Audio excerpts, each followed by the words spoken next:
Daniel had always believed that life was supposed to follow a simple path: family, love, stability, and peace. But life, as he learned, rarely follows the stories we build in our minds. It began with subtle cracks: the loss of a job he thought he'd keep forever, the growing distance between him and the people he once trusted, the unexpected illness that struck his mother, and the financial storms that followed.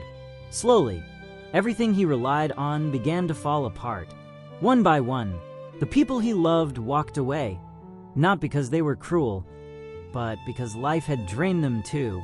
Daniel found himself standing in an empty room, listening to the silence that now filled the spaces where laughter once lived. He tried to stay strong, but strength felt like a luxury he no longer possessed. Nights became long battles with his own thoughts, and mornings felt heavier than the last. He asked himself questions that burned more than they comforted. Why me? Why now?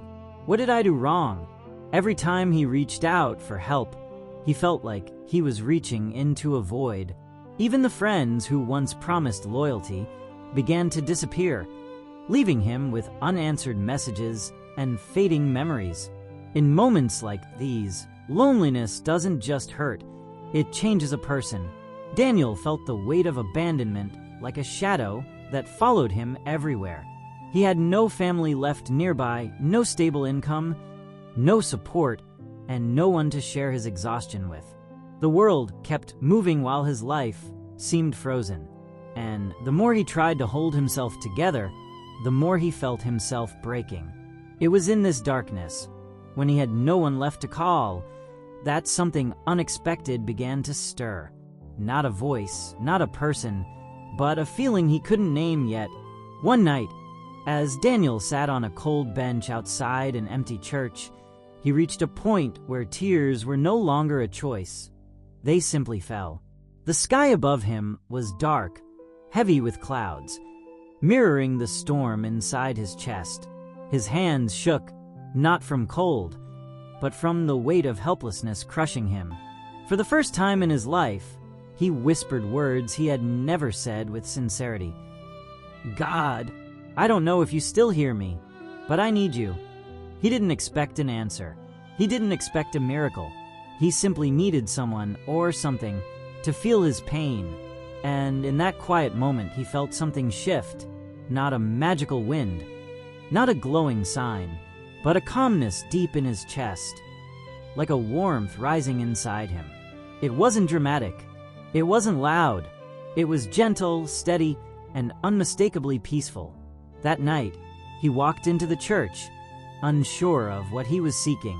But as he sat in the back row, staring at the stained glass windows, reflecting small beams of moonlight, he felt something he hadn't felt in months.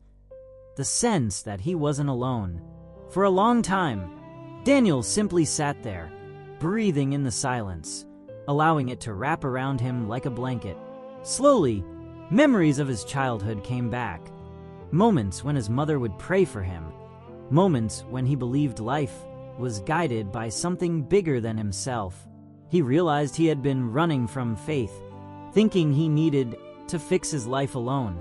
And yet, here he was, broken, lost, exhausted, and somehow comforted.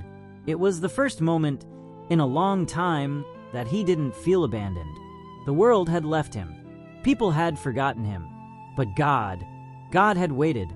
Daniel's journey didn't change overnight, but his heart began to shift. He returned to the church daily, not out of routine, but because it was the only place where his mind felt quiet. He prayed, not for wealth, not for success, not for people to come back, but for strength, clarity, and purpose. He prayed for the courage to rebuild his life, even if he had to do it from nothing. One morning, as he finished praying, an elderly man approached him. His name was Pastor Elijah, a gentle soul with tired eyes that had clearly seen many storms. He had watched Daniel for weeks and felt compelled to speak. "You carry a heavy burden," he said softly, "but you don't have to carry it alone." Those words, simple as they were, touched Daniel deeply. He finally opened up, something he hadn't done in months, sharing his losses, his fears, his loneliness, and his guilt.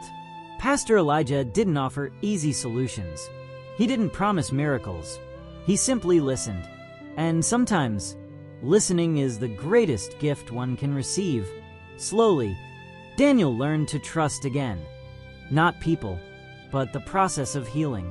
He started volunteering at the church, helping clean, organize food drives, and assist those who were struggling just like him. Every time he helped someone, a piece of him began to rebuild. He realized that while he had lost people he loved, he had not lost his purpose. And as he gave to others, God placed new people in his life, kind souls who never judged him for the broken pieces he carried. For the first time, Daniel understood something powerful. God doesn't remove struggles. He renews strength. He doesn't always take away burdens. He teaches us how to rise despite them. Months passed, and Daniel slowly began to rebuild everything he had lost, this time with faith guiding each step. He found a small but stable job through one of the church volunteers. It wasn't glamorous, but it allowed him to stand on his own feet again. He started saving money, managing his time, and shaping new goals. More importantly, he developed a daily habit of prayer and gratitude, acknowledging even the smallest blessings. He noticed how his mindset changed. What once felt like punishment now felt like preparation. What once seemed like abandonment now looked like protection. The people who left him weren't meant to walk into the next chapter of his life. The hardships that crushed him were building resilience he never knew he needed. Slowly, Daniel's emotional wounds began to close. His heart grew stronger, not bitter. His faith grew deeper, not forced. He no longer asked, "Why did this happen to me?" Instead, he asked, "What is God teaching me through this?" And answers came, not through voices, but through experiences. He learned the value of patience when life slowed down, the importance of humility when he had to start from zero, the meaning of love when strangers supported him more sincerely than the people he once trusted, and the power of faith when everything around him seemed impossible. Daniel realized that losing everyone wasn't the end of his story. It was the beginning of discovering the one who would never leave him. What he found wasn't just God. He found peace. He found direction. He found himself. One evening, months later, Daniel stood outside the church, no longer broken, no longer abandoned, but transformed. He watched the sunset paint the sky with brilliant colors, and in that moment, he understood the beauty of his journey. God hadn't restored his life instantly. He rebuilt it slowly, intentionally, and beautifully.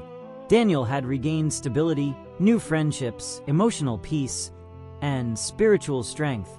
He was no longer defined by loss. He was defined by resilience. He realized that God had removed certain people not to hurt him, but to protect him. He had closed some doors so newer, better ones could open. He had led Daniel through darkness, so he could appreciate the light. Now, whenever Daniel meets someone going through their own storms, he shares his story, not to impress, but to remind them they are never truly alone. He tells them, "You might feel abandoned, you might feel forgotten, you might feel empty, but God is closer than you think." Sometimes he allows everything to fall apart so you can finally see who holds you together. Daniel's story became a message of hope, proof that even when you lose everyone, you can find the one who never leaves. His journey wasn't about recovery. It was about rediscovery of faith, purpose, strength, and identity. And in the end, Daniel understood that losing everything was the very thing that led him to something greater, something eternal. He had lost everyone, but he found God, and that changed everything.